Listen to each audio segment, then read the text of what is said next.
Good morning guys! So ayun, kakauwi ko nga lang pala galing sa work at may good news tayo ngayon dahil naprobahan na yung 10 lapad na ayuda ngayong 2024. Kung natatandaan nyo, dati nagbigay ang Japan ng 3 lapad, 7 lapad at 10 lapad noong 2023.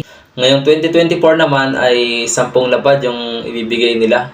Mula ngayong June 2024 hanggang May 2025. Ngayon, paano mo nga ba malalaman kung kasali ka sa magkakaroon ng ayuda ngayong 2024? Tingnan ang Gensen nyo ng 2023, i-check ang annual income, kung mababa sa 100 lapad ang annual salary, at i-check nyo rin yung tax kung 0 yung nakalagay.